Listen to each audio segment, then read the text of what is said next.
Today is Friday, June 6th, 2025, and I am in Northwest Arkansas to see one of my favorite new writers that I've read in the last couple of years, Toni Jensen.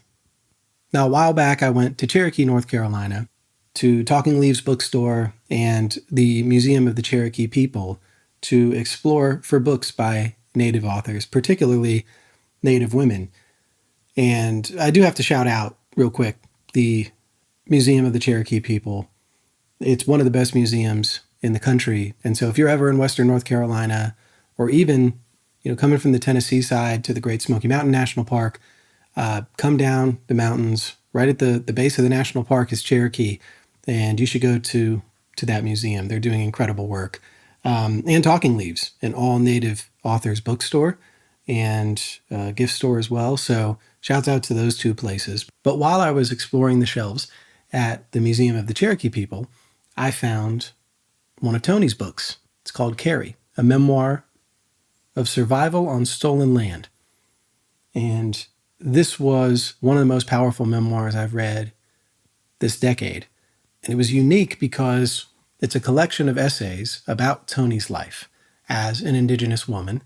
And it spans all of these different places she's lived, growing up in rural Iowa, living in rural Nebraska, and teaching in rural South Dakota, living in West Texas for graduate school, St. Paul, Minnesota. But across all of these places, she is directly connected to and experiences domestic violence, gun violence, and it just shows the pervasiveness of these issues through one person's life and, the pain and suffering and trauma that has been inflicted on women and specifically Indigenous women, and how you hold all that. You carry all of that in your body everywhere you go forever.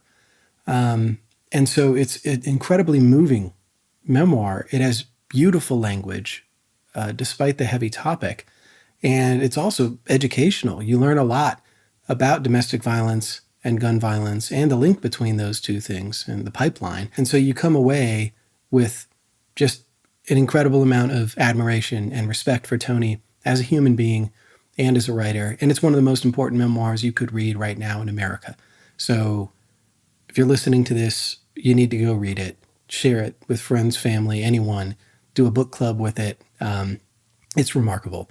And so I read that book, and then the next time I was at Talking Leaves, I found Toni's short story collection called From the Hilltop. And once again, I was just blown away by Toni. This was part of a Native Stories series with the University of Nebraska Press, and I highly recommend reading the other books in it too. But Toni just shows her, once again, mastery of language. It is really difficult to write short stories and sell short stories. And so I have the utmost respect for people that even attempt to do it. But when they do it this well, it is really something to experience, something to behold. It's just one of those books where you're going to read a story, and sometimes even a sentence or a paragraph, and you're going to need to stop and just appreciate what you've just read. And they're just phenomenal stories. So I got done with those, and I was angling to find a way to get Toni on Books on the Bed. But luck would have it, when I was with Jen Fox and Kevin Brockmeyer, I was asking, who else in Arkansas would be cool to interview for Books on the Bed. And one of the first names that Jen brought up was Toni. And it felt like fate at that point. So Jen got me in touch with Toni. And when I came back for this trip with Jen and Kevin, Toni was gracious enough to allow me to come up here toward Fayetteville and interview her. And I just could not be more excited. And I think the books that she chooses are going to be standalone, unique. I can't wait to see what the 6 books are, because I just think the schools that she's been to, the places she's lived, the people, the writers she's been mentored by, those influences are going to be prevalent in the books that she chooses. And so, yeah, I just think it's going to be a few great additions to the Books on the Bed library. And I also want to give a shout out to the Institute of American Indian Arts in Santa Fe, New Mexico.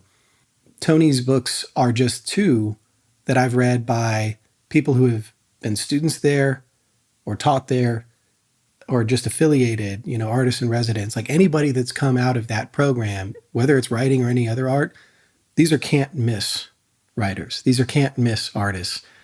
If you're looking for the most reliable source for good literature and good art right now, visit the Institute of American Indian Arts website. Look for anybody that's been a part of these programs, and you're going to be delighted by the treasures that you find. I'm not surprised Toni's come from that program and taught there, because the quality of her work and the quality of who she is as a human being, by all accounts, measures up to the standard of that program. I mean, it's just incredible. I could go on and on. But I'm about to head over to Toni's place and have what I know will be an incredible conversation, and I can't wait to share it with you a little bit later on this fall. You're listening to Books on the Bed, where I travel through the country asking our hosts, if I came to your town and stayed at your house, what books would you put on my bed? Each host will share 6 books for me to carry with me on the journey of my life. And I'm here to share those books with you. As we go, we're building a digital library with every book put on every bed across the country. And who knows, maybe someday, the world. We are trying to share as many diverse stories as possible to part a curtain between us and bring us closer to each other. We hope these books and conversations make a meaningful difference in your life. Thank you for listening and being with us on this journey. Yeah, and it's funny too, I was at Pearl's Books in Fayetteville this morning, and I typically give my bookmarks to indie bookstores locally that might be interested in sharing these interviews at some point. And they're like, who are you here for? And I was like, Toni Jensen. And both of the people working there just lit up. They were like, oh my God, we love Toni. And I bet it was Courtney and Courtney and Robin maybe, or some of our former students. Haley, yeah. Was there? Okay. Yeah. I love Haley. And we were commiserating about some of the difficult people you deal with working in a bookstore or retail, but mostly we were talking about how cool it is to meet authors such as yourself. Yeah, and it was great. They were like ecstatic. Haley took a class with me a long time ago. It's probably not that long ago, but it feels like a long time ago.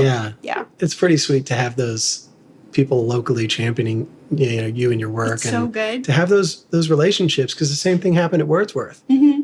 Ginger went to school with Jen and knew Kevin growing up.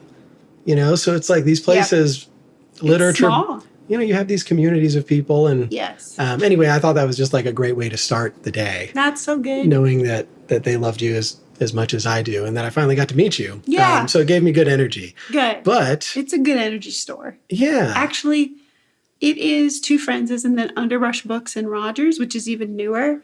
Also a really good energy store. They love Stephen Graham Jones, who was my major teacher when he was still at Texas Tech. So we have this they're just in love with him. They're really trying so hard to get him to come. I get it. Yeah. So you got to try to help him out.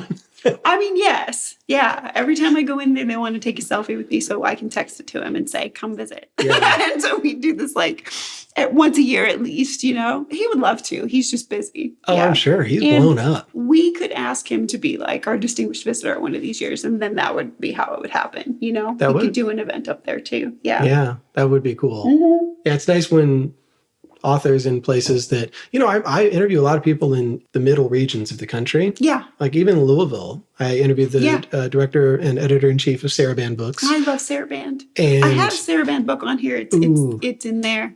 Which Hustle, one? David Tomas Martinez. Oh, okay. I haven't read that. Oh, it's poems. It's so good. It's so good. He's very cool. Yeah. Yeah, they have an incredible collection. Oh, wait. And there is a Saraband book. There is? I forgot. Caitlin Horrocks. This is not your city. I'm so glad. Yes, this is great. I'll tell Kristen. Because I love this book. Yeah. This one was always on the list. Yes. Naomi Shihab Nye also had one that wasn't one of the books on the bed, but it was part of that second stack that she had. So it's cool to see that Saraband's getting represented. And, they just got $25,000 pulled in funding from the administration. I heard Hub City did too. Yep. It's important to support these, indie presses because they're doing a lot of stuff that bigger publishers are not going to do. Agreed. And it's vital Yeah. that we keep them alive. So no, I agree. when anybody ever listens to this, is donate to those places. Yes. You know, I think Kristen had put out yesterday, they only needed 290 people to give $10. Is that right? You know? And that was their band? Yeah. Okay. And you can make up for it. I'm just not following them on social. I should do that. Okay. It's great. And they've got good designs for their covers too. So it's just like a satisfying viewing experience. Yes. Anthony, what is Anthony's last name? When they did their big like redesign in the early to mid 2000s, he was there working on design.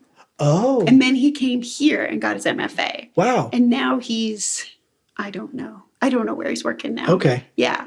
Cool. Yep. Yeah. Yeah. There's a lot but like Louisville to me is a really important literary place. That's what I've heard. I don't know much about Louisville. And yet it's kind of on this island where it's not New York or LA or even Chicago Minneapolis. And so it kind of feels lonely. Or Dallas. Or you're just overlooked. Sure. And Arkansas is that way too. Yeah. I was talking about this with Kevin yesterday. He picked a novelist that I'd never heard of, who apparently has written like 13 or 14 books that's from Arkansas. Was it Eli Craner? No. I think older. Okay. Oh my gosh, starts with an H, his last name. Okay. I am blanking on his name. That's okay. Because I'd never heard of him before. And he picked this book that was about cockroaches. But so it's from a cockroach's point of view. Oh my God. And it was set. That sounds just like him. And it was set in this author's version of, it was called Stay More. So he created this fictional land in Arkansas. Yep. But at any rate, I feel like Arkansas is a pretty slept-on place artistically. I think that's right. And people know, like Eli Craner is the one person that most people know. Yeah. But it's kind of my mission, whether they're from here or they're here, just keep promoting folks in states that a lot of people don't come to that I have an affection for. Yeah. Like Kentucky, Eastern Kentucky, Louisville, here, hopefully get to Oklahoma. So many good Oklahoma writers. Yeah. And filmmakers. The filmmaking scene there now is just boom. Ethan Hawke's been there because of that new show. I think I missed the boat on that. And those Reservation Dogs guys who were starting everything came through Institute of American Indian Arts, where I also work. That's right. Yes. Yeah. You know those folks? I do. It's pretty cool to see these. Like, I'm not a writer. Yeah. And I'm not like part of these communities, but you start to see these vast webs of relationships and mutual support. And it's just like, it's cool to just from Lauren Waters alone and Catherine Savage, Minneapolis white woman, Cherokee Kiowa filmmaker. Yeah. That's how I got to Vanessa Lilly. And now it's like, it's one person leads to another. So it's really fun. It's really cool. But nonetheless, it's a delight to come here. I hope to come back as many times as I possibly can. Yeah. But what I won't run out of writers. So. Yeah, that's true. That's true. But what I want to do to start is give you a few gifts, because your books have been a huge gift to me. Oh, that's nice. You're generous enough to have me come here and talk about books. Yeah. So I want to thank you. And I went a little overboard. So I have 3 gifts for you. Okay. And I'd like you to open them now. I would love that. I was going to ask if I had to wait. No. Like a kid. I want to see, it's like, Christmas morning when you get books. That's so nice. So this first one, we may have talked about her on the phone the first time. So many writers, it's hard to say. I know. We did not. I don't think so. Okay. Yes, we did too. Mama Day. Yes, we did. Yeah. Yep. So Silver Box by Natasha Momaday Gray. Yep. This is N. Scott Momaday's granddaughter. That's right. Who I interviewed talk about for Books on the Bed last September. Oh, this is so cool. I had found out about her because of this book on like a local newspaper. And she's finishing line. Yeah. Yeah. Kentucky. Yep. But there's something about the making of this book that I feel like you'd relate to, because of the fact that the idea of the silver box, or all of these things she's picked up along the way on her journey. And especially on this really, really great nomadic journey her and her ex were on for a long time before she came back to New Mexico. And so this is a collection of things, that she brought back with her. Yep. And so knowing how peripatetic your life has been, and that a lot of your writing is, infused with all of those places and landscapes and people. So I just thought this would be a cool poetry book for you to have. Thank you. And I see that she's the daughter of Darren Vigil Gray. And so that's Hickory Apache, right? Vigil? Yeah. So I know people she's related to. Yeah. New Mexico's not that big. No. That's sure. So amazing. It's another one of those it's one of those big, small places. Yeah. Like the landscape is very vast, and empty, kind of like Mississippi. True. But then it's like a small community. So I figured you would I'm like, know people that she knows. She's a Vigil. I mean, I know. Yep. I know some of her people then for sure. Yeah. I mean, in addition to it, like I met her grandfather, but which was cool. But she's really great. Awesome. I loved going to her home in Coyote and spending time with her husband and daughter, and she cooked me a meal. It was like one of the most beautiful afternoons. So I think you'll enjoy it. Yeah. Okay. Well, very good. So here's the second one. Okay.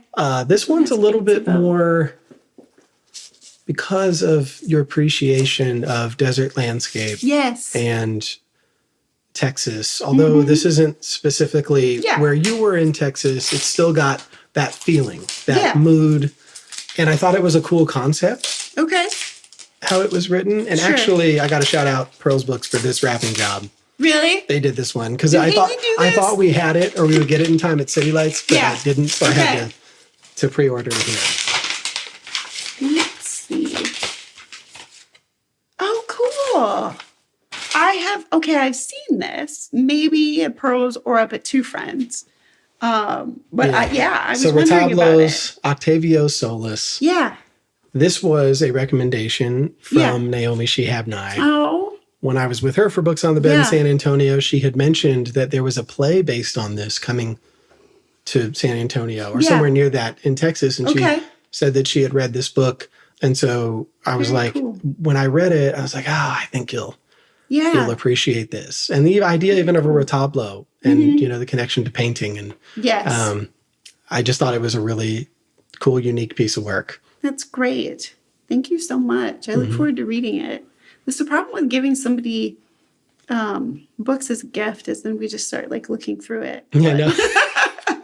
It's in fact a feature. Yeah, people start reading and then they're like, oh, I don't even want to stop. Yeah. So I think you'll like it. Very cool. Oh, no, I absolutely will. Thank you so much. Now this last one, I think you might have read. Okay. It is more widely known right now and new. Yeah. Or new-ish. And so, but if it's new-ish, I maybe not. I may know about it, but not have read it. I have been mostly reading. This past year, I had a lot of student work, in addition to administrative work. So, well, and this connects one of our home places. Okay. That we've lived. Oh on the plains in Nebraska. Yes. So awesome. I actually heard about Karen for the first time in April when she did a reading at the Willa Cather Center in Red Cloud. Yeah. And then I was like, okay, if she's there, then I have to buy it. Well. And then I come to find out that her and Kevin are close. Oh, is that right? Yeah. I did not know that. Okay. Yep. And that was in preparing for that interview. I'd seen that they had done events together. She did an interview with him about his latest book. So cool. And I thought this would be cool for you to have. And because you appreciate the prairies and Middle America just as much as I do. Yes.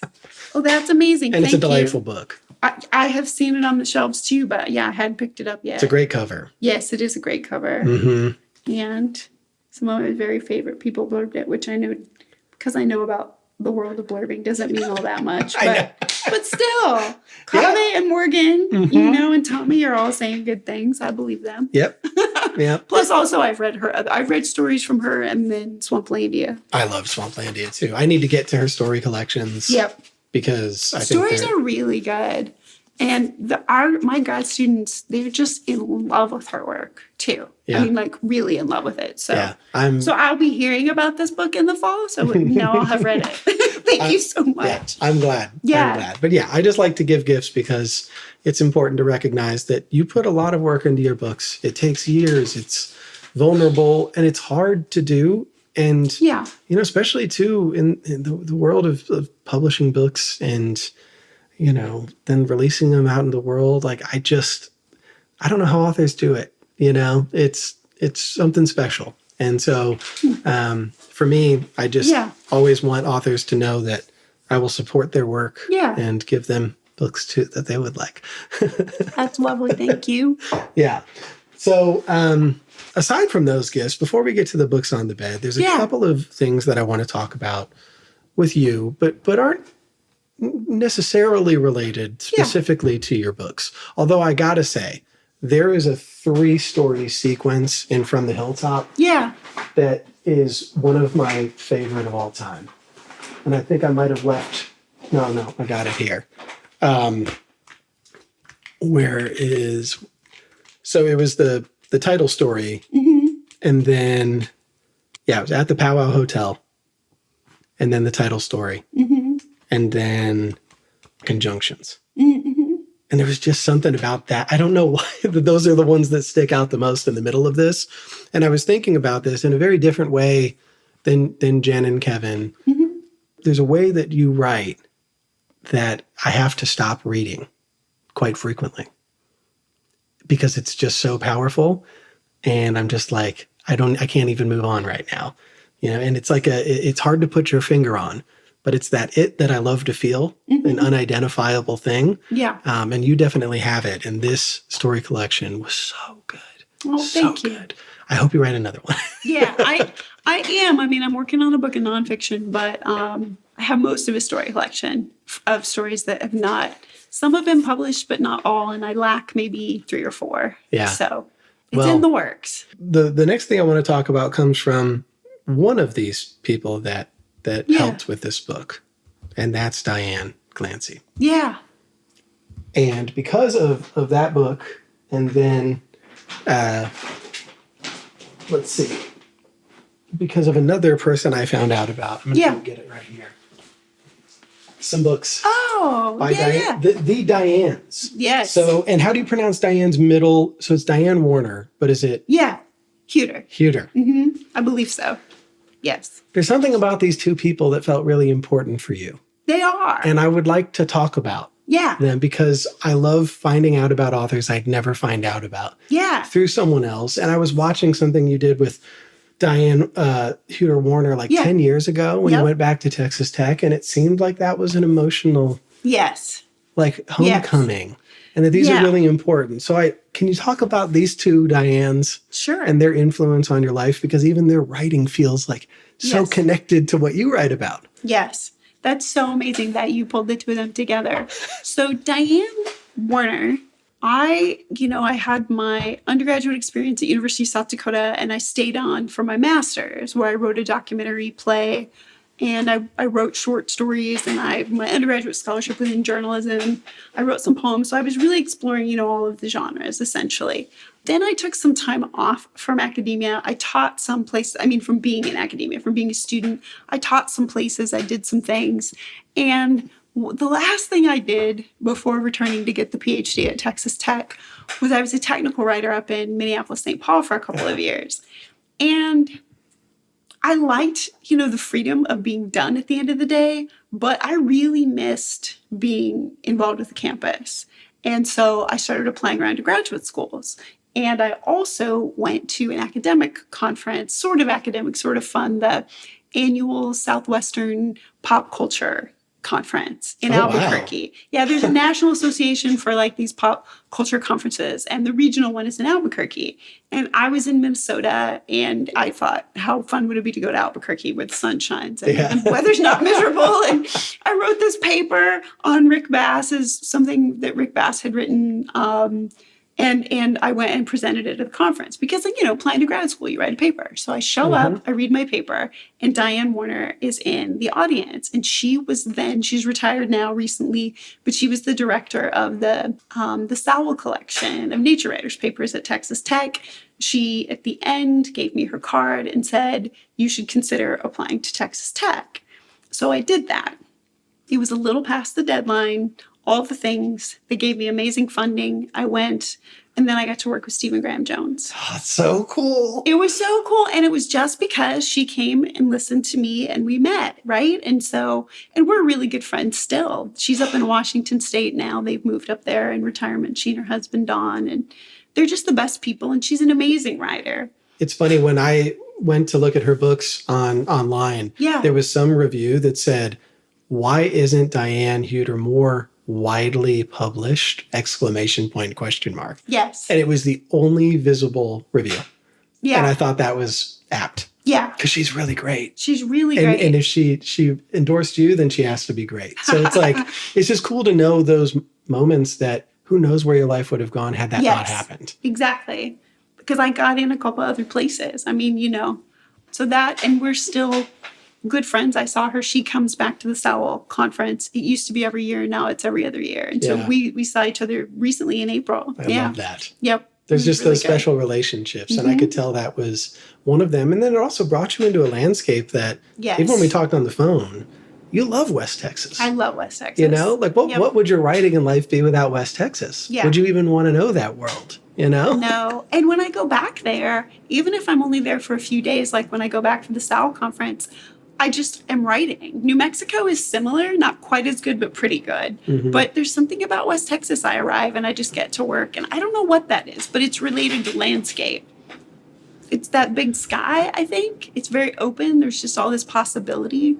There's also maybe a little bit of like chafing in the way the place is as far as how conservative and all of that. And it just feels important to tell the stories of people who live there and give humanity to them, even the ones who vote terribly, in my opinion, who I don't agree with on many things, they're still people, some of them very dear to me, and that's complicated. Yeah, and I love that you write about those complicated relationships, because one thing that Ann Pancake and I talked about, her being, a lesbian in West Virginia that lives in a very heavily red county. Yeah. I live in Southern Appalachia, North Carolina, conservative county. Yeah.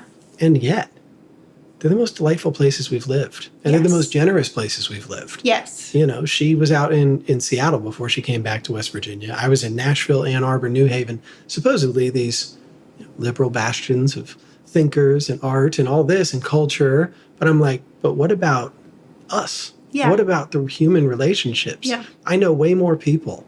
I know that I can count on them and they can count on me. Mm-hmm. I couldn't say that about those other places. So there's something to that. Mm-hmm. And it's the same reason I love living in Appalachia and the landscape, the people. Yes. But what you said about representing them in stories, whenever I mention my love of some places, West Texas would be similar. Yeah. It immediately goes to what's ugly about them. Mm-hmm. Either they're dry and desert and ugly like the landscape, which I disagree with. Yes. But it seems like, and then the people and who they are and the judgments you cast, especially if you haven't been there. Right. Or maybe you went one time or drove through. I'm like, I think it's important that those of us that have lived in places that we're able to tell a different story. And I think you do that really well. Thank you. Through what you write. And I just love that connection happened. Yeah. And there's yet another person that can write these real stories about this place. I mean, I got to live for almost 2 years out in the country in West Texas, and I had a canyon in my backyard. It was a cotton farm. I got to know all the neighbors. My dogs would run off, and they would end up over there, and they would call and say, they'll probably come home, but if not, this is their general direction. Yeah. I never once really thought too hard about how people voted or didn't vote, right? I mean, they were just my neighbors. And that maybe seems a little like the before times, right, than how we are today, but it wasn't that long ago. No. I like to think we can get back to a time when all of that, when there was just sort of more of like a regular sort of way of interacting with people, when it wasn't as polarized as we are today. Yeah. Yeah. I think it helps when you know each other, though. I think it does too. And there are a lot of communities that the lifestyle is so fast. Yes. And I know you've talked about this before, too, because you've grown up and moved to places that are rural. Yes. Or maybe not as well known, even if they're not rural. And so it changes the way you look at the world and how you should live, and then naturally how you write. Yes. Because I think someone had asked you in an interview about, your identities that you hold. Yeah. And you were saying like, well, I am what I am. Yeah. But then you went into the fact that actually it's kind of all these places you've lived that has had an outsized influence. Yes. So how would you say or characterize those different landscapes and being rural having more of an impact on the way you've lived and how that's infused in your writing? I think that rural stories increasingly are overlooked in American stories. They're either depicting places that are very set back in time and nostalgic, and everyone's hardworking and good-natured, and nobody's like running drugs out of the back of the flower shop, you know? I mean, they're just so sweet. There's no strip malls. It's so deeply unrealistic. There's that. And so I feel like someone has to write about the real good things and bad things in rural communities. Where my mom lives, where I grew up in Exira, Iowa right now. I mean, they're finally off boil restriction. Wow. They haven't been able to. For a while, she said you would turn the tap and just a trickle would come out. And like, really? Yeah. Southern Iowa hasn't had enough rain this year. Oh, gosh. And some of the really small places that are on rural water and not big enough to have their own wells, like the towns of maybe 3, 4, 5, 10,000 people, you know, the towns of just a couple thousand are really starting to struggle already. And so there's no pharmacy there anymore. There's no grocery store. You have to drive for all of these things. I don't think people understand that that's reality for a bunch of Americans. What's happening with healthcare, you know, how that's, even if you don't know anyone or don't think you know anyone who's on Medicaid, in rural areas, taking away Medicaid from folks is going to mean the nursing homes close and the hospitals It's going to be catastrophic. It's going to be catastrophic. And that's for everyone. That's why I think rural stories are important, because when you live in a rural area, you can't sort of opt out based on income level. If a service goes away, it goes away. And that's that. And it's gone. If the water goes away, it's gone. If the pharmacy goes away, it's gone, right? And so it's really important to me that people understand those sorts of dynamics, especially in contemporary times, but really always. I was just reading something this morning just on Threads, I think it was, and people were really trying to point out all the terrible things about Ronald Reagan. I don't remember why, but it's just a thing. It's something people like to do frequently. It's something people like to do periodically on the internet, and I'm always all the way in and for it. There's a little bit in Carrie about that, but yeah, I could write a whole book. But you can read page after page after page of that in any context. You can read any of the 400 to 500 page doorstopper books, some of them good, some of them not good, in my opinion. And you don't get to the farm crisis. It isn't in there, ever. Which is crazy. It's insane. It fundamentally upended everything in rural America, and it changed our food systems forever in the whole country. And not for the better. And not for the better. Yeah. I think it's really interesting how, and again, this is just my perspective. I've lived in every place imaginable. Yeah. And in every part of the country other than the Southwest. I think this is informed on my behalf. I think the issues in America that are hidden from the view of a lot of city folk. Yeah. I mean, they've come into focus now that I live in a town of 5,000. Yeah. In a place that, I mean, a lot of these things are going to come to a head, and it's going to be really hard. Yes. And then what's even more interesting is how in some of these places you get wealthy people from other parts of the country that either retire there or they have a home part-time. Right. And even they're completely oblivious, because to them it's just a beautiful place to give them happiness or joy or beauty. Right. Not a place that they are invested in. Right. And want to see thrive. And when the water runs out, they can leave. Yep.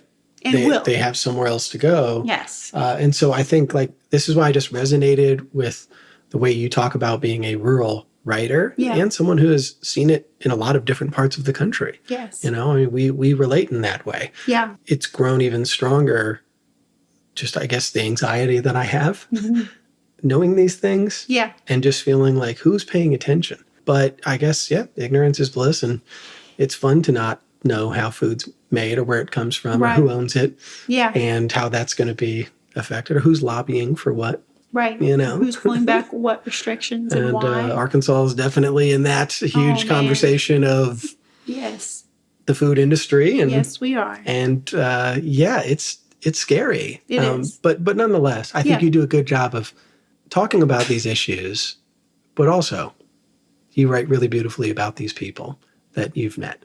And even in the short stories, it feels like I'm there, you know, like I'm a neighbor. Yeah. And it's cool to touch down in these places that have meant so much to you. And so, when I was reading Diane and the essay in this book, To Everything on Earth, which was with Bill McKibben, Susan Lee Tomlinson, Kurt Caswell, there's a bunch of people in here. South Collection folks. For the most part. And so it was the essay about her going to Kansas. Yeah. With her daughter and husband. And I was like, wow, this is something that feels like you could write it about your journey. So at any rate, shouts out Diane Warner. But Diane Clancy. Yeah. I would like to talk about her too. McAllister. Yes. I didn't know that. Yeah. But as for people listening, we both lived different times, not too far from each other in St. Paul, Minnesota, and McAllister College, the small liberal arts school where you lived near. Diane was teaching there. And can you talk about Diane's impact on you as well in this story collection, From the Hilltop? Yeah, absolutely. It's funny because I did not know her and knew her work only a little bit when I lived in St. Paul, but my brother went to McAllister. So that's also a funny convergence. So when I wrote the stories that would become From the Hilltop, I was also going to academic conferences, presenting papers once in a while as grad students who are getting PhDs are supposed to do. And gosh, her name is escaping me. Really lovely scholar from North Dakota who wrote about Gerald Visner. I met her at a conference and she said, I really, liked your work. I'd like to introduce you to Gerald Visner. And so then at another conference that happened. And he said, when you're done with your book, consider Nebraska Press, because we have this Native Storyers series. Yeah. And I loved and admired him and Diane's work so much. And they were the two co-editors of the series. Then after that, long after the book was published, I got to know her. She came and visited at Institute of American Indian Arts. Oh, that's cool. And I have a whole notebooks full of notes just of things that she says. And I quote her all the time on certain things. But she told a story in particular about being somewhere, and this was during the time, circa 2015, 16, of Standing Rock. And she had been traveling like I had been traveling, not necessarily even to be a part of that experience, but just traveling through the middle of the country. Yeah. And was at a breakfast at some hotel and was overhearing some oil and gas executives say the most atrocious things. And so she wrote about it and read about it when she was at IAI. And she said, and this was the thing I think about so often now that I'm getting older, she said, you reach a certain age and you can sit near men. And if you make yourself invisible, you are invisible. And she said, and people mourn the loss of that sort of visibility, but it's such a gift. And I was like, oh, I can't wait. It really reframed my thinking about all of that. Because as a much younger woman doing journalism, I loved that I had a very sweet face and no one had any idea. And I'd publish things and then they would call and be so angry and say, I can't believe you wrote that. And I was like, well, you said it. There was the tape recorder. What did you think was going to happen? But they just overlooked the possibility that I might, do anything controversial or like say the quiet part out loud. And so that served me well. But I hadn't thought about how then, later in life, the same thing would happen. And I was just delighted. So yeah, she was wonderful as an editor. She and Visner both were. But her visit to IAI is when I got to know her better. Yeah. It's so interesting how you have those people in life that are constantly giving you guidance just from memory. Yes. Of who they were, the times that you've been with them, the words that they've said. I mean, I can point to probably a dozen professors that I hear in my head all the time. Yeah. For different reasons. That's awesome. But it guides me. In one episode, I think I had framed in the intro, I framed it around this professor I had at Vanderbilt for the history of higher education. Yeah. And it was nothing about the history of higher education really specifically that he said. But one thing that I always remembered was he said, we know a lot about students when they come in. Yeah. Because they have to tell us all these things. Yes. Right? Demographically, write essays, whether or not you faked the leadership camp or you liked it, you had to get it on the resume to get into school. Well, and then when they leave, they tell us where they go. Yeah. How much money they're making, maybe, whatever survey data you get. But it's kind of like those two, we when you come and you leave. Yeah. But he said, but we don't really know what happens in between. How do you quantify that? Right. And so for some reason, though, that to me applied to everything. Yes. It's like, what are we missing? Right. When we drive through a town like Lubbock, Texas, Yeah. or that area, Yes. or Exira, Iowa, or Seward, Nebraska, where I used to live. Yeah. It's like, It's beautiful there too. right? But you make these judgments of people Yeah. based on very little information. Right. And most of it's superficial. So I try to spend as much time as I can with people in this way to know them. But places too. Yes. You know, it's just like what's in between. Yes. So anyway, it just felt like these were two people that serve that as that guidance, you know, kind of counselor role for you as you move through the world. And it's just special to have those relationships. It really is. Yeah. Absolutely. Yeah. And there was one poem in here that really stuck out. Yeah. Topography. I carry the memory of uneven terrain. What house was where, and when did we visit the sand dunes in Indiana, the Glass Mountains in Oklahoma, the Merrimack Caverns in Missouri? I look in the albums and boxes for pieces I can't find. A grandmother's picture, a mother's silverware, a recollection that lifts its remembrance somewhere on a straight road. I am driving and another place comes to mind. A road weighted with fog, evacuation of a house somewhere, the echo of footsteps calling room to empty room, the disruption of unloading at another house, the 11 of all that was gone, a disappearance into a subterranean world where giants lived and animals came from and went into the earth. Yeah. Gosh. I know. It's so good. There's so much in there. I mean, She's so good. Yeah. yeah. So it's just, I love her work. Thank you for introducing me to them. Yeah. But thinking about this now, I mean, how long have you been here? 12 years in Northwest Arkansas. We lived in Fayetteville most of the time. And I think in a few months, later this summer, it'll be 3 years. We lived in Springdale. Okay. In this house. I'm curious, after years and years of going and coming, you know, going and leaving, how you feel like you've changed being still for a while. Yeah. I think I still travel so much that it feels sometimes like this place is the place with the airport and the university where I work. That's been especially true since 2020. So the last 5 years since Carrie came out. But even before that, people would still ask me to come and read from the Hilltop, you know, even though I was older.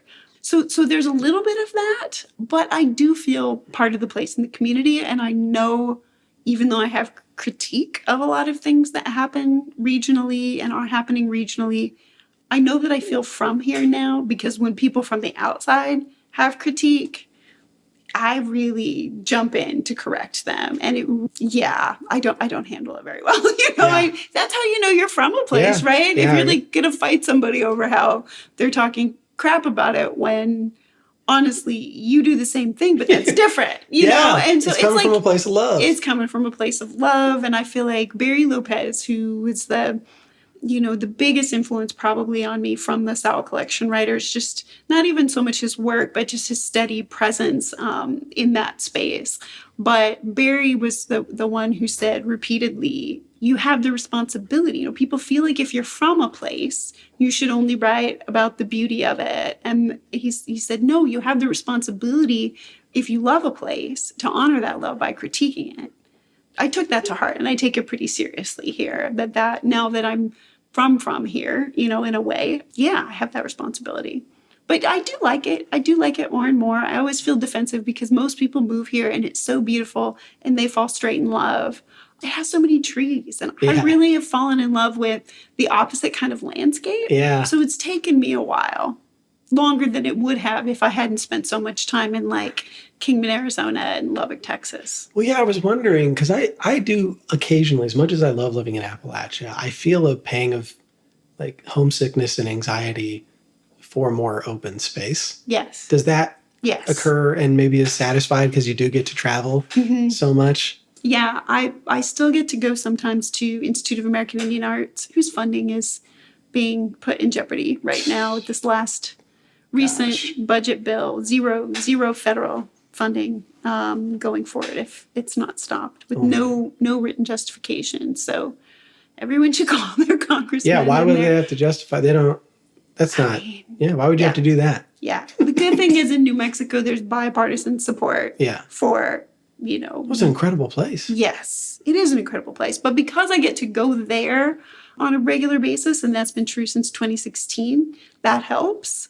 I often stop in West Texas at Caprock Canyon State Park. Yeah, you told me about that on the phone. Hike, and hike is generous. I never have time to do it properly, but walking around, saying hello to all the bison, the prairie dogs, and the sky. And then I feel happy again for 6 more months, So because I can get over there, it's okay. But I would really like to spend more time there on a regular basis. I love that. I just think your journey as a person and a writer has been really cool to learn about. And so it's going to be fun, too, to talk about the books that live inside of you as much as the landscapes and some of these mentors. Yep. So is there any place that you feel is best to start with the books on the bed? Yeah, I mean, I think if probably chronologically from when I read them, Yeah, not when they were published necessarily, but although it might be roughly also that way. We'll see. But yeah, Louise Erdrich's Love Medicine. I knew Louise had to be in here. Yeah. And I mean, this was one of the hardest. It was very hard. You've seen the little stack that I have here. There's a bigger stack in the office. If we were to go to my office on campus, it would have grown and grown and grown. Yeah. I just have a hard time with her choosing which book.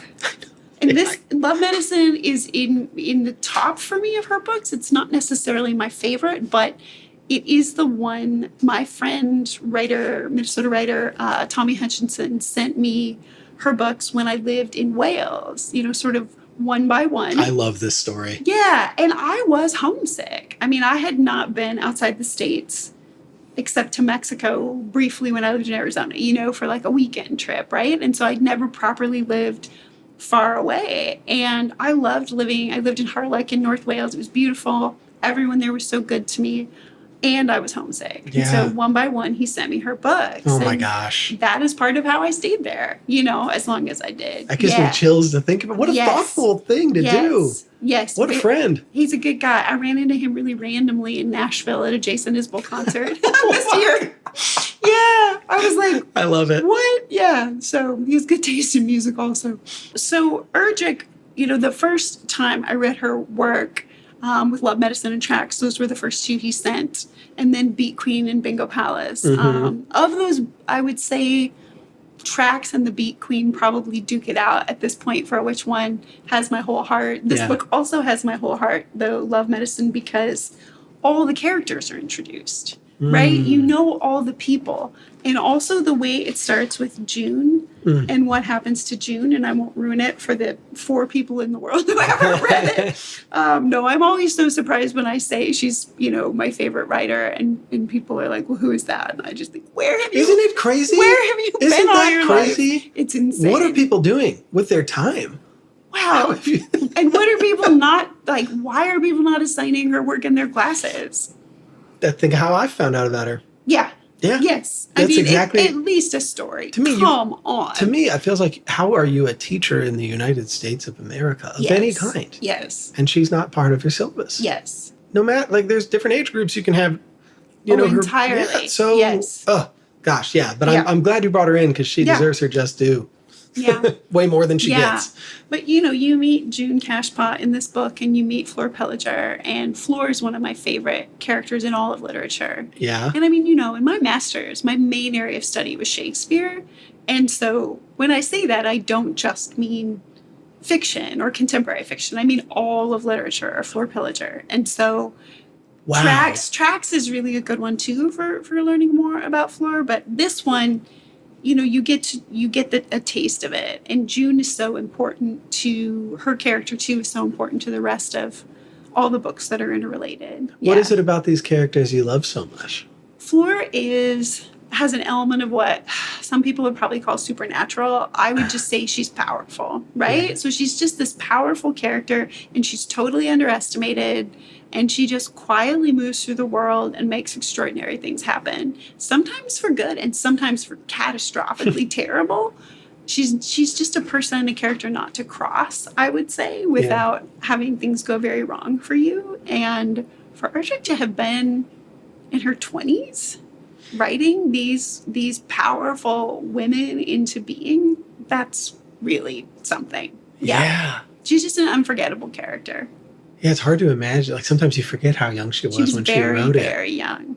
Yes. Wow. Yes, it's crazy. Well, and it just seems like a lot of your career has been, like, it's a point for you to support women authors, yes. and especially Indigenous women authors. Yes. So I feel like a lot of it comes from Louise. Yeah, 100%.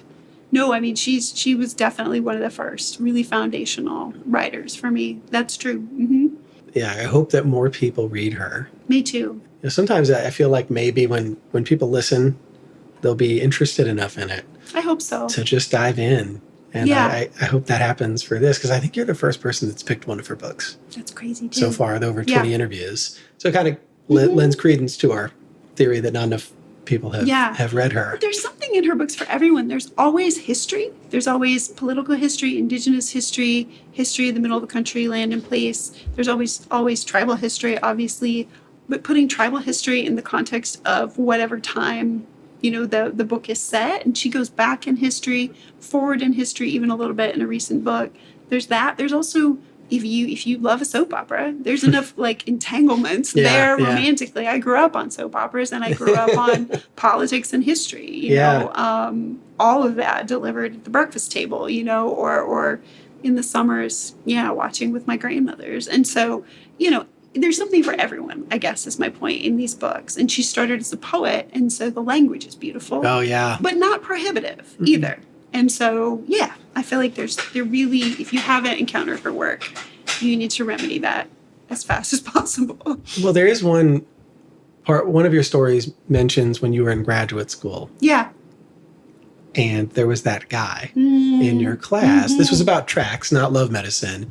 But I think it's an important point to touch on. Yeah. Because I remember this very vividly, reading it and being like, wow, what a scenario and what a jerk. Yes. But this guy had said that essentially you're trying to write like Louise, which means you're trying to just write like an Indigenous writer. What was exactly what he said? Yeah, it was essentially, so I had an opening of a novel chapter or a short story or something that started with snowing, and we lingered on the snow for quite a while. And he misquoted the beginning of Tracks and said that what I wrote was too similar, and he mispronounced her name. Yes. Erdrich. Yes. Ugh. And he kept doing it. He was somebody who just liked to hear himself talk, and so he did that for a while. And I, didn't say, I mean, this was conventional workshop, right? Where you don't say anything until the end.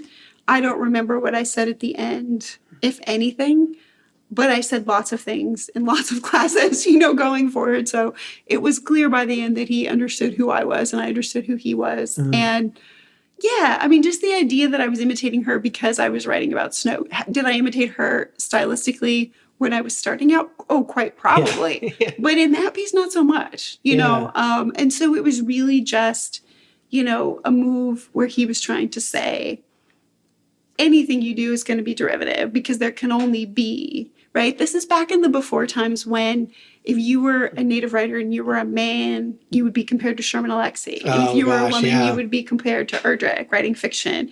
It was closed like that. Kind of the end. And we're not in that world anymore. That world just exploded and opened up, and Institute of American Indian Arts has a large role to play in how the world opened up for Native writers. But it made me feel very far from home that moment. But also, I got to workshop regularly with Stephen Graham Jones. And that makes up for a lot. It did. And also Jill Patterson and Dennis Covington, beloved Alabama writer Dennis Covington. And so, that guy graduated and went away, and it was all fine in the end. Yeah, and you still have Louise's books. I do, so and he still has hatred probably, and good for him. Like, good luck, friend, Yeah. Yeah. It's just sad that people feel the need to, and also like what a horrible thing to have to live up to is like these two authors. Like everybody assumes you're trying to be like them, right? Yeah. It takes the individuality out of, yes. It's so reductive. Yeah. The idea that there can't be two Native writers who might start something with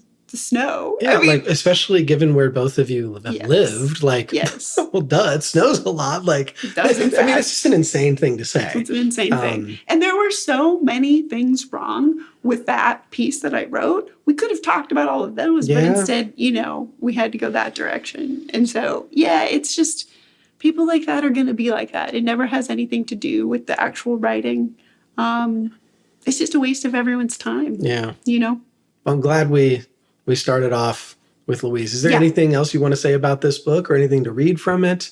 To read from it, there is a part that I absolutely love because some of these, you know, most of these were short stories, these chapters. And then she and Michael Doris, her late husband, sat down and, you know, worked on making it into a novel and bridge chapters and all those sorts of things. So some of these chapters were bridge chapters between the stories, and it became a novel in that sort of a way. And Saint Marie is one of my favorites of the stories. And that's, I think, probably just a couple chapters in. So I'll just read the first part of that.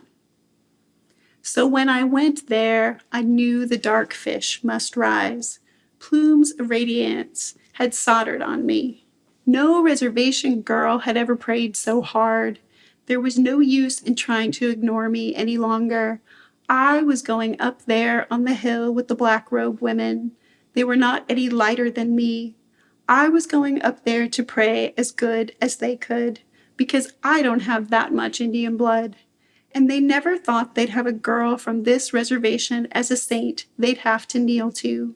But they'd have me, and I'd be carved in pure gold with ruby lips, and my toenails would be little pink ocean shells, which they would have to stoop down off their high horse to kiss.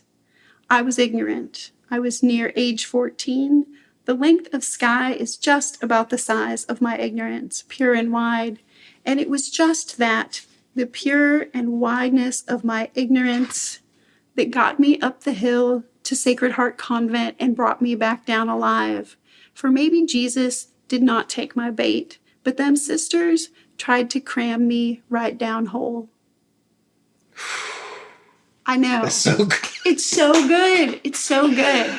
I teach that paragraph and then the one that follows over and over and over again for just how good she is with the mix of high-low diction, right? You have the sort of colloquial vernacular, and then you have these really elegant details and young narrator and the looking back older narrator who sees the young narrator. It's so masterful in such a short space. How do students usually respond to reading her work? They love it. Yeah. They absolutely love it. I just had so when I started graduate school, Stephen Graham Jones was teaching my first semester Louise Erdrich novels class. It is why, I mean, West Texas was really foreign to me at first, and it was how I stayed in school and did not quit. He and I basically had read all the novels, and other people, you know, read as we went, and it was like amazing. It was so amazing. What a great home to find there. So good. So lucky. Like, who even teaches that class? I taught it then this last semester. That is so great. We had the best time in that class. My class was a small group. I've never had a small class at University of Arkansas. My classes are always full. 12 years. Always full or over full. And only 7 people. Oh, that's good. We had the best time. We just fell in love. And I re-fell in love. But yeah, it was amazing, book after book. Because students who stay in a class that small, they want to be there. They do. Because I remember it was a race and slavery in the age of revolutions. Mm-hmm. At the University of Michigan. And so it was the American Revolution, Haitian Revolution, and French Revolution, the connections between all those in one class. And it was taught by the late Julius Scott III, R.I.P., one of my favorite professors ever. Yeah. That guy blew my mind. Yeah. And made me a more curious person. Yep. And this class was a big part of that. But I remember they were threatening to cancel it because there were 6 of us. Oh. And we ended up moving into what amounted to a big closet. In the basement of Angel Hall. Yeah. And I guarantee you, I haven't talked to any of those other students since we left. I guarantee you they remember it just as fondly and powerfully as I do. Because we all were like, we wanted it to stay a class. Yes. So we're like, no, do not. Come on. Please. So that's so cool that you got that experience all these years later. Yes. But this time as the teacher. It was really great. Yeah. Wonderful students. I mean, the most engaged and thoughtful and emotionally attuned to the material students imaginable. It was really, really a great class. We had fun. Oh, man. Lots of laughing. I wish I could take that class with you. It was great. It really was. Yeah. All right. Well, do you want to go to number 2? Yeah. Okay. If we're going in any sort of a timeline order, not too long after I was in Wales and got Erdrich's book, I started reading a lot of nonfiction about place. And this book, Richard Manning's Grassland, The History, Biology, Politics, and Promise of the American Prairie. And if you don't know it, it's really, really, really, really good. I've never heard of it. Yeah. And so it tackles what the middle of the country is as far as it's the literal grass, right? The grassland itself. It tackles, who benefits from an overpopulation of deer or an underpopulation of deer. It tackles, watersheds and waterways, but there's a lot of just beautiful writing and a lot of really good narrative. So there's the science, and then there's just the loveliness of the language. And I know that I've read and reread this because it's underlined in so many different colors. If you flip through, I went through a green pen phase. There's a lot of green. There's some blue. One time I went through it with black. It just explains bluegrass and cheatgrass and so many things about the literal of the landscape. And then it also explains a lot of the emotional resonance of the landscape too. And it was foundational for me in thinking about the middle of the country, about where I'm from. It sort of revolutionized, my knowledge about the middle of the country. Well, and you talk a lot about not separating the human and natural worlds. And I even talked about this with Kevin. I think the more we do that, the worse writing's going to get. Yeah. I mean, the worst existing is going to get. Yes. When we see ourselves as so distinct, because, writing a bird or the grass into a story is just as important as the humans and what's going on. Yes. Right? And so it sounds like here is, it's the same thing. It is. You're getting both of those worlds connected. Yes. Yeah. That's a book that makes sense for you to pick. Is there any passage in there that you feel like highlights either the loveliness of language or something interesting about these grasses that would be cool for people to hear about? Yeah, I'm sure there is. There is also a really cool part in here where he talks about how we think of grasslands as being predominantly rural, but then he talks about the people who live there. So so he's talking about this Rutgers University geographer, Frank Popper, taking a look at the idea of the grasslands being rural, right? I think it's dangerous sometimes, and this is what this section of the book is talking about, to think about a thing as being unpopulated, because then there's the idea of it being pure or it being paradise. And once you make that move to make a place, to consider it more pure than another place, then who has to get pushed out or who has to not be counted in order for it to stay sort of pure virgin territory in the white American, the upper stratospheres of wealth, right? Yeah. And so, who are we letting shape our narratives? The area that was to become the paradise of the agrarian democracy now holds 0.25% of its population. Popper's 143 counties come from throughout the midsection, but 110 of them form a more or less contiguous band in the middle of the plains that includes the western Dakotas, western Nebraska, eastern Montana, large parts of Kansas, Oklahoma, and Texas, and smaller parts of Colorado, New Mexico, and Wyoming. These counties are the heart of a larger region, the Plains, a region that includes a population of 6.5 million people. But these people live in cities clustered around the fringes of the Plains: Billings, Cheyenne, Denver, Wichita, Oklahoma City, Bismarck, and Rapid City. This is to say, the grassland west is not predominantly rural, if one is to judge its character by where the people live and are moving. The grassland is urban. That part of it is not urban by land area. Most of it also is not rural, but simply unsettled. Estimation of pre-settlement population of the region range between 1 and 3 people per square mile, about what most of it has now. one must summon some respect for a landscape that is able to dictate its population despite more than 2 centuries of human efforts to the contrary.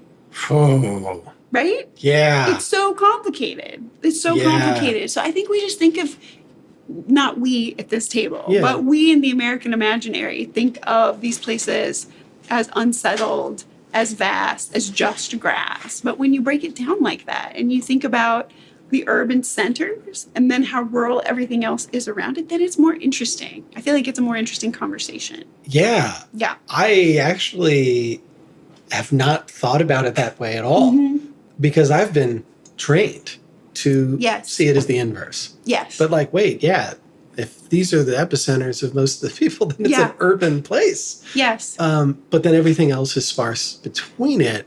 I think that lends itself to a completely different conversation. I think so too. And I love that he brings that up. Yeah. The gaze is just different. The gaze on the place is different than what I had read before reading this book. Wow. Yeah. And I read it back in the 90s. And really? So, late 90s, early 2000s. And so definitely before grad school, before Texas Tech. So probably in the late 90s. Yeah. I think how that might change the way we interact with these places. Yeah. Even if we're just rolling through them. Yeah. You know? I think people are aware that Denver is a city, but are super surprised by like Wichita, right? Or Oklahoma City, both of which are also cities. Yeah. Yeah. By any measure. You mean surprised in terms of? Like if you took someone, most people from New York, if you put them in Wichita, would be like, what is it doing here? You know, they wouldn't have any idea that there are tall buildings even, right? Because in the imaginary, that's just all grass. It's true. I mean, when you drive in some of these parts of the country that most people consider flyover country, why would you drive through there? I hate that term. Oh, gosh, It's like so much passion. I hate that term. Yeah, I honestly, well, this sounds very judgmental and I should probably grow up. But if anybody says that, I'm like, I just don't think we can get along. You actually view any place like that. But having driven from the eastern part of the United States, I once drove from Tennessee to Spokane.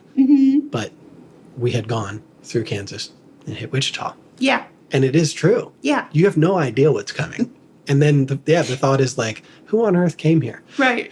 What is the history? Why did they do this? What is the history? Yeah. Yeah. And how has it survived? Yes. So, there are a lot of those places out there. And I think Oklahoma is just as stark. I mean, same thing happened even going into Tulsa. I was just like, what on earth? Yeah. And then boom, there it is. Yeah. Yeah. And then Oklahoma City.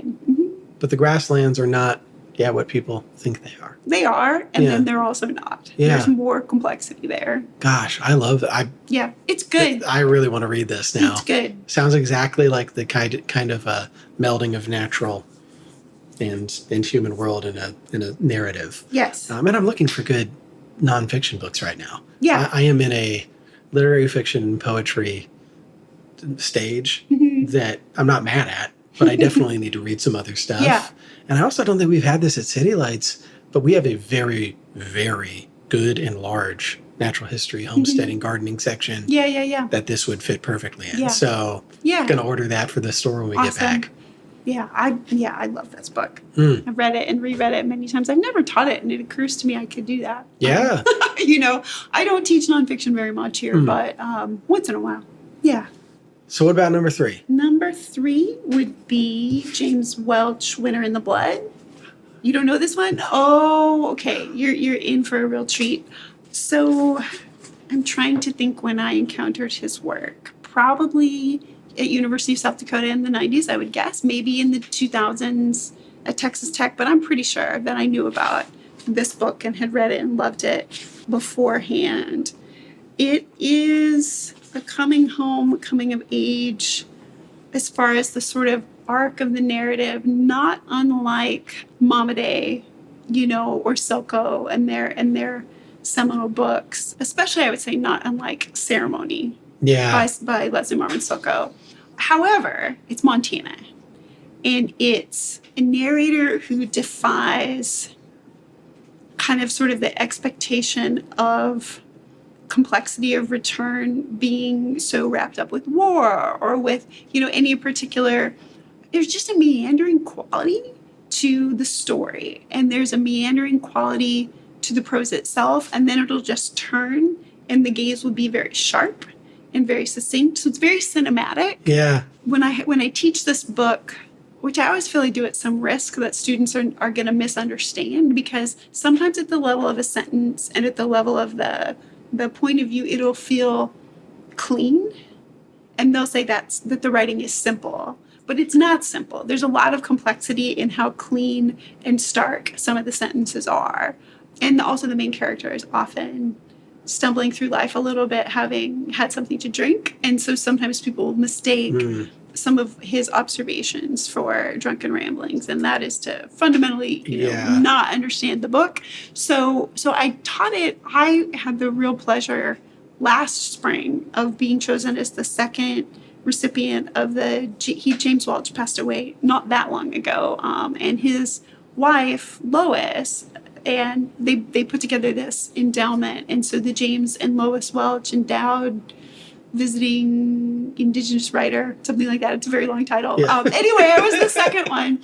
That's so cool. Oh my gosh. It was so cool. Stephen Jones was the first one, so it felt very coming home-ish. Yeah. So I went there for a semester, and I taught this book while I was there. But in Montana, you not only have a lot of Indigenous students in your class, but you have people who know the landscape too. Yeah. The challenge of teaching this book, because it's a Montana book, in the South, is terminology and landscape and place. And so many people just do not know that. And then they don't know the history of Native people in the region. And then they don't know, and it becomes like, it's a lot. So anyway. Well, and you can't trust college students to do any of that work on their own. No. If, to be curious, because with me, yes. I really can't continue with the story until, if I hear words or even things that they're mentioning of the landscape, even a flower. Yeah. Or a tree that I have no idea what it looks like or can't remember. Yeah, I have to look those things up. Students have other things they might want to do. Yeah. It's just a beautiful book. It was made into a film, too. Pretty good film. Early 2000s, I want to say. Oh, I'll have to check that out. Yeah. It's funny and a little hallucinogenic even at one point. And there's just a deeply embedded knowledge of the place and the people that comes through every sentence. And I don't think there's a bad sentence in the whole book also. Wow. So that's high praise. Yes. It's really, really good. Interesting. Yeah. So when you're teaching this, what are some of the thematic points that you're discussing with students? Or is it more so for the structure and the writing at the sentence level? Both. Yeah. It's also nice to teach because, as you can see, it's a shorter novel. Yeah. And he was also a poet. And so the poets who are interested in prose writing, it's good in that kind of a way for teaching. Yeah. Thematically, it's the sort of coming home and coming back to where you're from and coming of age. And this is sort of a new look at both of those things. The women characters are not sentimental or precious in any sort of a way. They're really interesting to talk about too, and the main character's relationship to them. In a lot of novels, there's kind of the big bad thing or big bad things from the past that creep in, and how they creep in this book and how he delivers that is really masterful. So that's thematically one of the things we talk about too. Okay, and I love a coming home story. Me too. I'm a sucker for it. Me too. And especially to do it in a region that I haven't read much about. Yeah. That's exciting for me. And this is why I love doing this, because I'm like, okay, now I know what I need to grab when I get home. Because it's true. What a blind spot, Montana. And west of Minnesota. Well, no, I've read some in Dakotas. But yeah, up there, Idaho. I mean, gosh. Oh, there's such good literature from Montana in particular. Yeah. Idaho as well. But Montana is really... Missoula is a very literary place, obviously. Lots of wonderful bookstores there. But yeah, I mean, I could probably, off the top of my head, give you 20 Montana writers to read. You might have to give me a syllabus for my personal time. I love that landscape, but I loved being there. It was one of the lighter winters, though, that they've had. So hard to say if I would have loved it as much if the winter had been just truly brutal. With, but no, with the snow and the wind. It was wonderful. Yeah, what an honor to get that. Yeah. Visiting writer. Yes. And to have it after Stephen. It's like all these connections. It's meant to be, Gosh. Yes. That's beautiful. Yeah, I can't wait to share that one. Yes. And get it myself. Plus that particular cover. Wow. This is like the newer, reprinted. It looks really good. Yeah, it's got forwards by Erdrich and somebody else. I'm trying to think. And his wife, Lois, gave me this. Joy Harjo. Yeah. Forward by Joy and then introduction by Louise. So. Wow. So that's pretty sweet. It's really special. Is there any passage you think that highlights the brilliance of the writing? Yeah. I mean, maybe even in the beginning. Well, he's peeing in the beginning. Maybe not the very beginning. Maybe not the very beginning. Here, I can read the first paragraphs, even though he's peeing. That's fine. Okay. In the tall weeds of the borrow pit, I took a leak and watched the sorrel mare, her colt beside her, walk through burnt grass to the shady side of the log and mud cabin. It was called the Earth Boy Place, although no one by that name or any other had lived in it for 20 years. The roof had fallen in and the mud between the logs had fallen out in chunks, leaving a bare gray skeleton, home only to mice and insects. Tumbleweeds, stark as bone, rocked in a hot wind against the west wall. On the hill behind the cabin, a rectangle of barbed wire held the graves of all the Earth Boys, except for a daughter who had married a man from Lodgepole. She could be anywhere, but the Earth Boys were gone. That's the first paragraph. Love it. Yeah. It's just the writing is so dense like that and so beautiful throughout. Sounds like something that will keep you moving. Yes. Like want to keep going. Lots happened. Yes. Gosh, I love that. Yeah. Sweet. So what about number 4? Well, number 4 could be either any of these. These were all kind of from the same time period. So we'll switch it up and talk about, it was so hard. I have so many books of poems. The stack of poetry in there that I didn't pick is like, oh yeah, I read a lot of poetry. Yeah, but I'm not surprised. And the fact that you've mentioned multiple writers that have started as poets. Yeah. Yes. That even though they've written novels, that connection seems important. It is. I can read a book if I'm reading it for a specific bit of information, right? Or I want the knowledge from it, or I think that the writer has particularly interesting thinking. But if the language doesn't hold some sort of beauty, I'll probably get what I need from it and not finish it, honestly. I just don't. It's just not, unless it's a real page turner. I like a mystery. There are a lot of mysteries on these shelves. Some of those have a lot of poetry in language. Some of those don't. Yeah. But unless it's a genre novel that I'm reading with a different part of my brain, honestly, from this sort of fiction or nonfiction, definitely from poetry, yeah. It's why I love interviewing a lot of poets too. Yeah.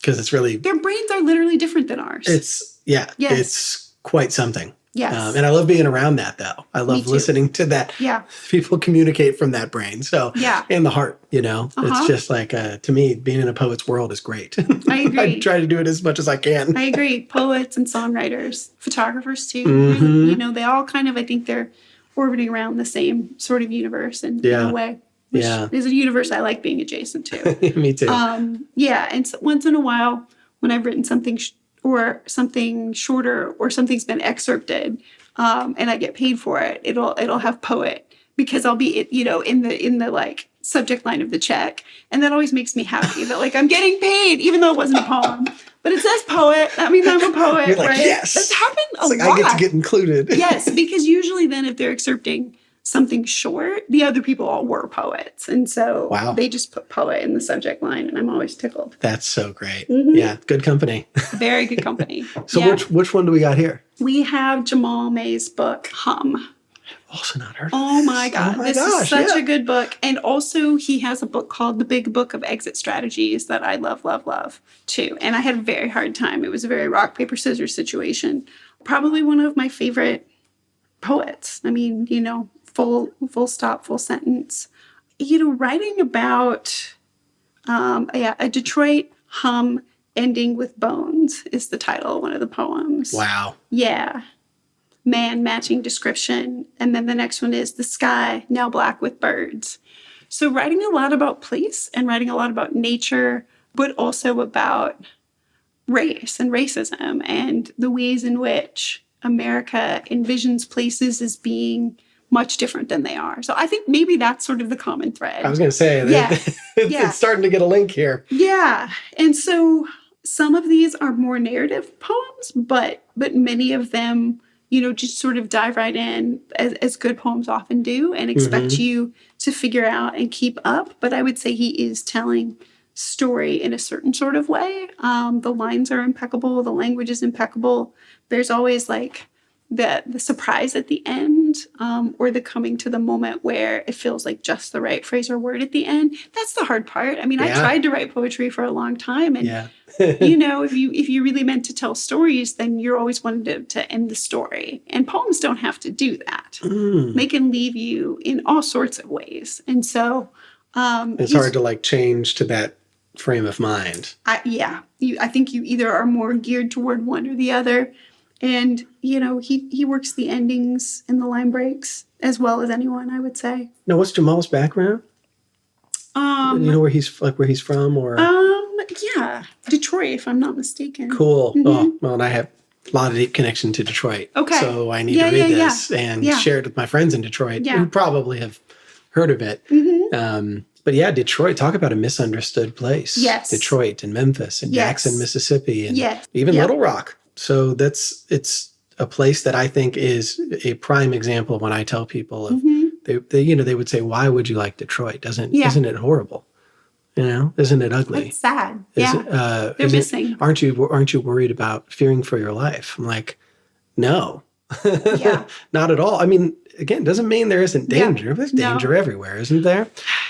I mean, in America, there is danger everywhere. When people say things like that to me, I think of a time when I was still married to my daughter's father, and some relatives were living in like fancy suburban Texas, neighborhood. And we went to one of those places where the kids just bounce on all sorts of things. Oh, yeah. I don't know. I think of them as the jumping around places. So we went to one of these like very posh jumping around places.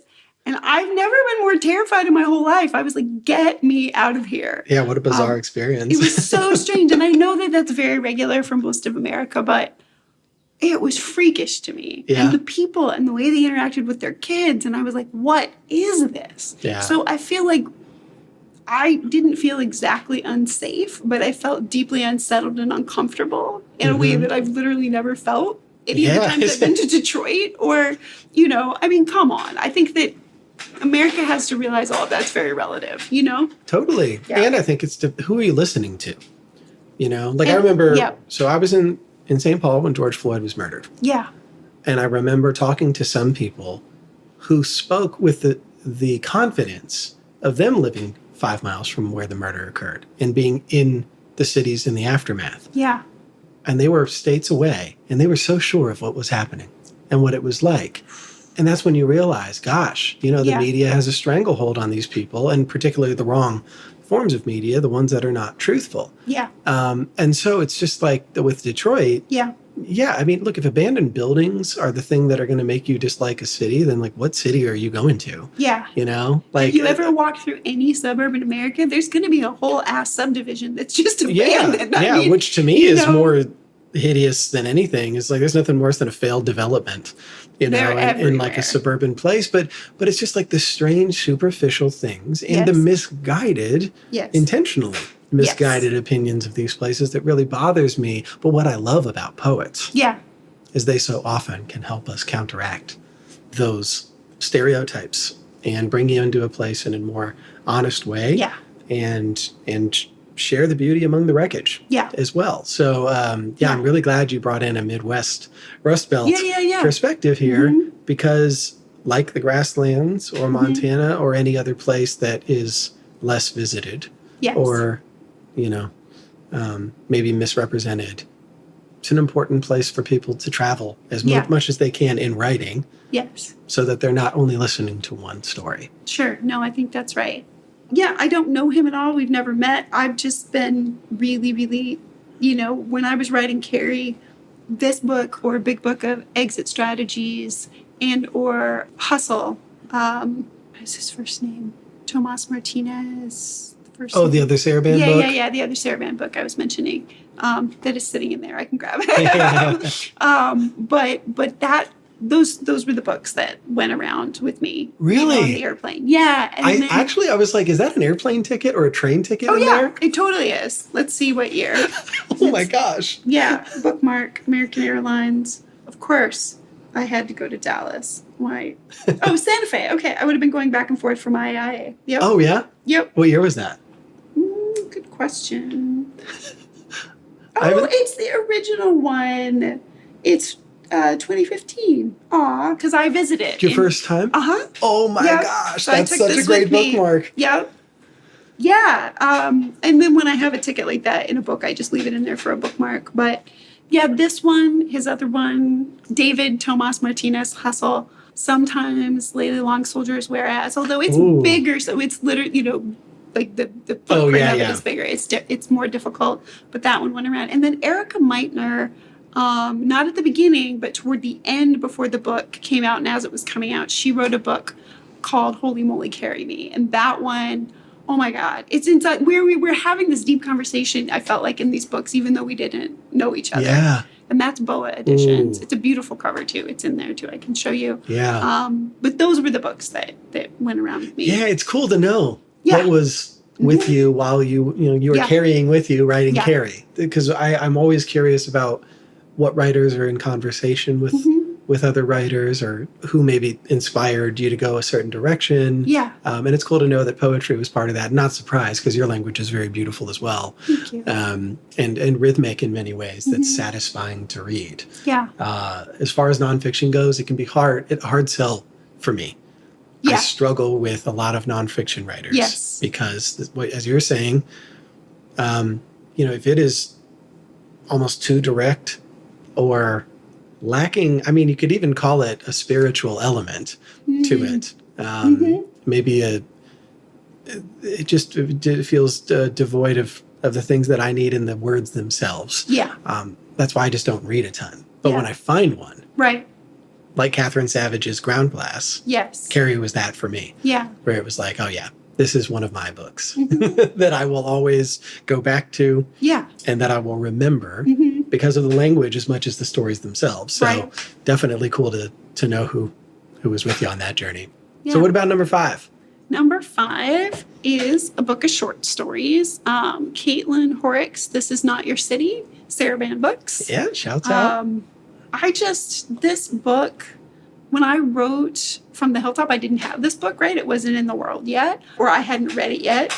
And I just felt like she was, in this book, giving such permission to tell stories however you want to tell them. There's so much stylistic variety, story to story to story. One of them is from a young high school student who is having, it looks like this, who's having, some trouble at home and had to do an extra credit project. And so, it is the extra credit. Oh project. My gosh, right in there. Right in there. The whole thing. Yeah, just do it. Put it in there. Just do it. Why not? And it's a beautiful story, and complicated and dark. Uh-huh. All of the things in the book involving children are very dark also. And I think that men are allowed to do that perhaps, but women are not. Maybe as writers as much, or weren't back then anyway. Yeah. And she's just having these women's stories be dark and then make them darker and darker. And they're also funny. She also doesn't write bad sentences. Her sentences are beautiful. A lot of rural stories, too. I mean, sometimes set in America, sometimes set other places. But really imaginative, bordering sometimes on the speculative or the unreal, but mostly remaining within the realm of what we would call realism. Yeah. And just such a big imagination. Yeah. I love that. And students love this book, too. I've taught it a cajillion times. Yeah? Yeah. And she came here, the first year that I taught here, I got to pick who would come as the visiting writer for fiction, and I picked her. Oh, and everyone kept saying, how do you two know each other? And we laughed and said, we don't, because people do generally pick their friends. Yeah, why not? But I love this book, and I thought, well, she can come, and then the students will love the book, too. See, I'm so glad you did that, though. Not that it's wrong to pick friends. Yeah. But I think sometimes just... going with who moved me, who really made a difference.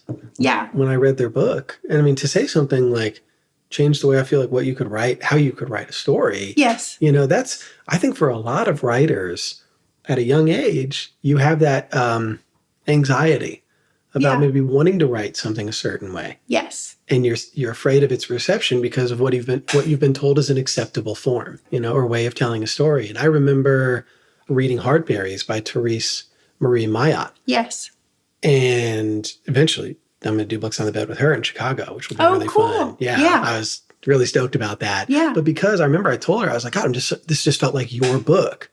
I couldn't describe it. It's just like, I loved how she told it. Yes. And then I'd read some article on PBS or something where before she wrote that book, she was realizing that she kept trying to write stories that her professors would want her to write. Mm-hmm. Or some other Yes. voice that was saying, nope, you can't go that way. Yes. You can't put these pictures in it. Right. Or you can't throw this thing in the middle of this kind of story. It's like all these rules. Yeah. And it's like, well, who says? Right.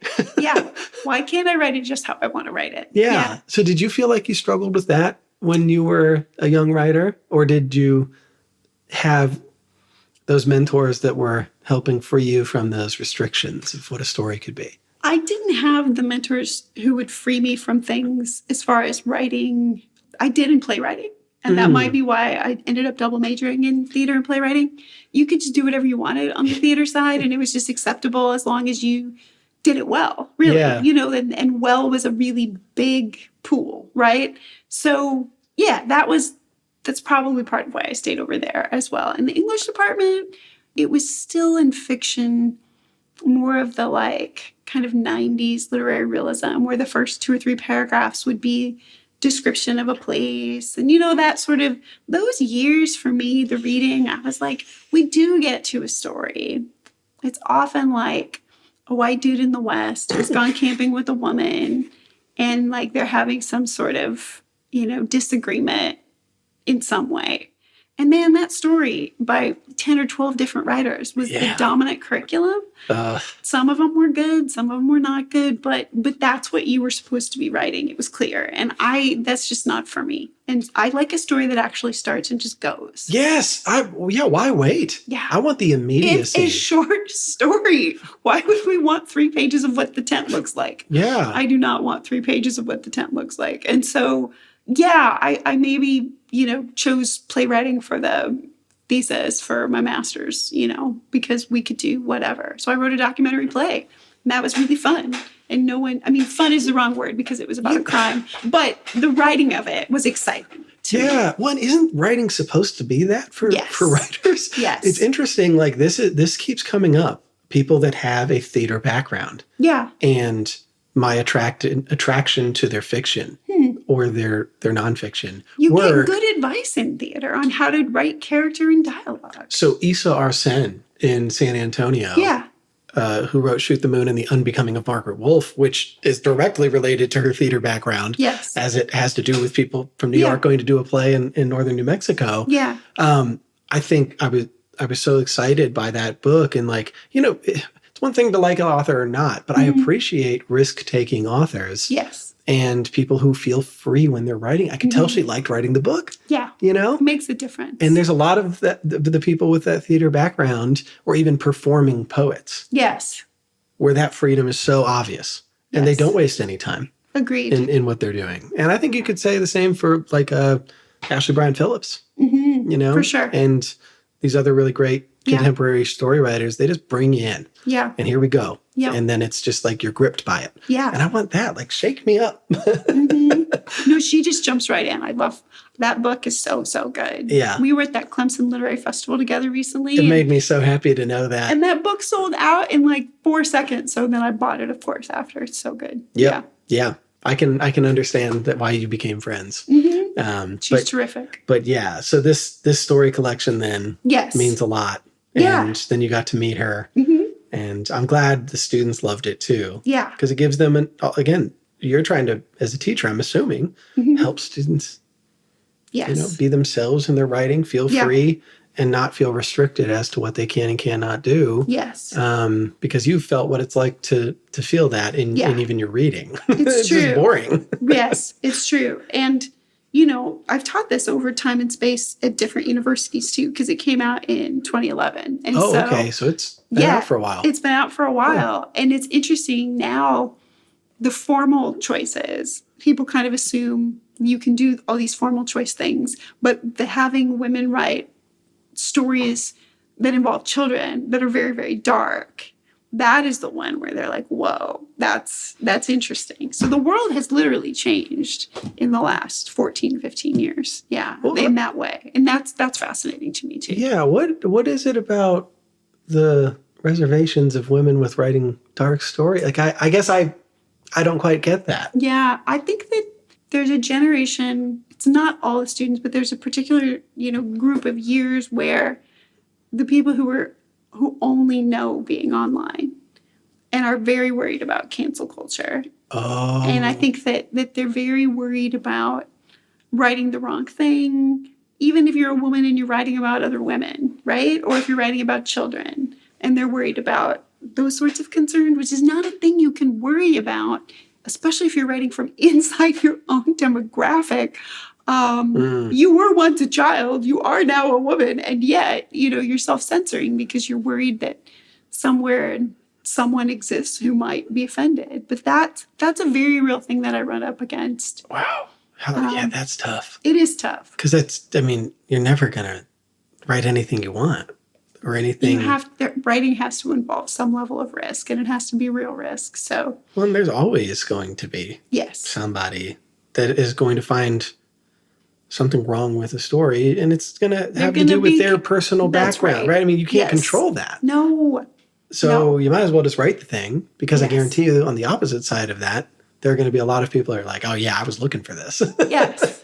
Yeah. So that's really cool. Yeah. So this book has been helpful in that way, I think, to quite a few of the younger women writers who are worried about all sorts of things, or think that going that far would be taking it too far, or whatever. No, keep going. Keep going. It's all right. Yeah. I love it.